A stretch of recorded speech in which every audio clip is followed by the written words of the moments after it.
Let me read to you a passage from the 3rd chapter of St. John's Gospel, verses 22 to 30. It's the Gospel for Saturday after the Epiphany. St. John writes, "After this, Jesus and his disciples went out into the Judean countryside, where he spent some time with them and baptized. Now John also was baptizing at Aenon, near Salim, because there was plenty of water, and people were constantly coming to be baptized. This was before John was put in prison. An argument developed between some of John's disciples and a certain Jew over the matter of ceremonial washing. They came to John and said to him, 'Rabbi, that man who was with you on the other side of the Jordan, the one you testified about, well, he is baptizing, and everyone is going to him.' To this, John replied, 'A man can receive only what is given to him from heaven. You yourselves can testify that I said, I am not the Christ, but I am sent ahead of him. The bride belongs to the bridegroom. The friend who attends the bridegroom waits and listens for him, and is full of joy when he hears the bridegroom's voice. That joy is mine, and it is now complete. He must become greater, I must become less.'" That's from John chapter 3, verses 22 to 30. It speaks of Christ as Messiah and bridegroom. What do I mean?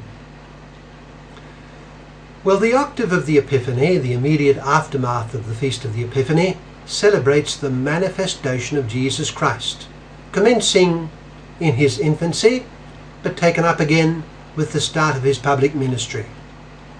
The circumstances of his manifestation at the beginning of his public ministry are somewhat unique in the Scriptures.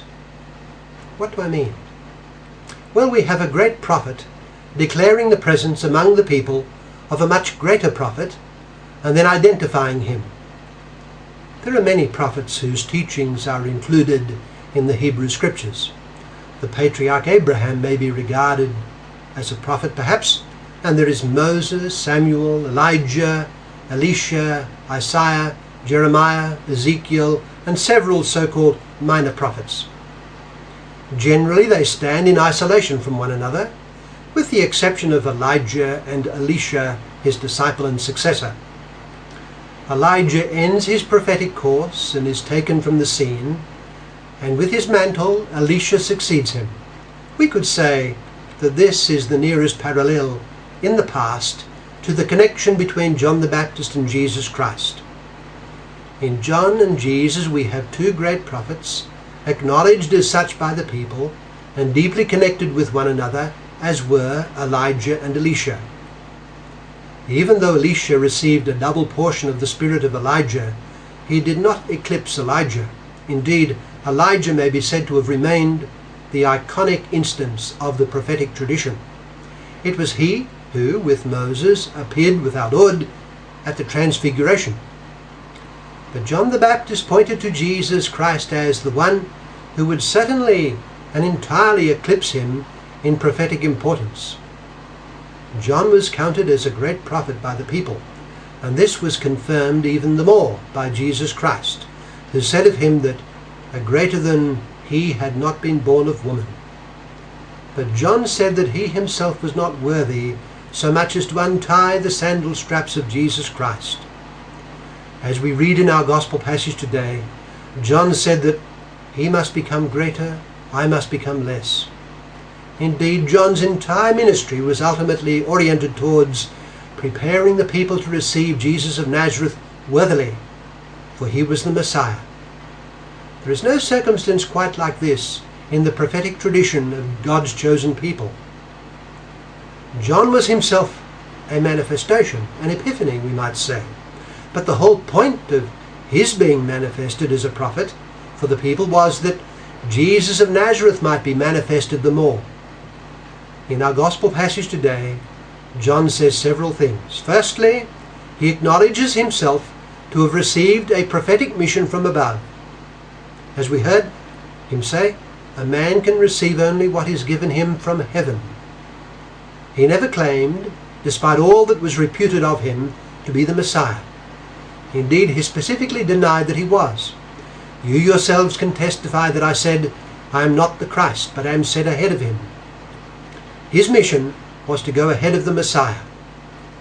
His was a stupendous mission because it was for this that the history of God's people had been heading.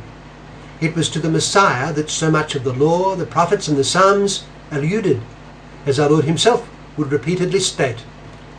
Further, John is directly implying, in this particular context, in which his disciples refer to the man who was with you on the other side of the Jordan, the one you testified about, that Jesus is the Messiah himself. In John's testimony to his disciples, Jesus Christ is once again being manifested as the Messiah. But there is more, and it is scripturally very rich indeed. John refers to Jesus as the bridegroom, and to himself as the bridegroom's friend. How John must have been consoled in thinking of himself as the bridegroom's friend. Perhaps he thought also of the years of his growing up, knowing his holy relative in Nazareth, meeting him from time to time, and with his singular perception, divining the incomparable holiness of Jesus, the Son of Mary, his mother's kinswoman. But more than anything, he had received a revelation that declared to him that Jesus was the Messiah. And so he saw himself as friend to him who was the bridegroom. In the words of John, the Messiah was bridegroom to God's people. And our Lord himself would use this term to describe himself. John may have perceived that Jesus was the bridegroom at his baptism, as a result of the Father's revelation of Jesus as his beloved Son. Wondrously, the bridegroom was, in the prophets, Yahweh God himself. Let us ponder these grand titles of Jesus Christ, as John prophetically uses them of him. Let us make our own the attitude and spirit of John the Baptist, who looked on himself as but a herald, a voice, one who pointed to Jesus Christ. He was unworthy of so much as undoing his very sandals. There is a simple and profound humility here, together with a powerful witness.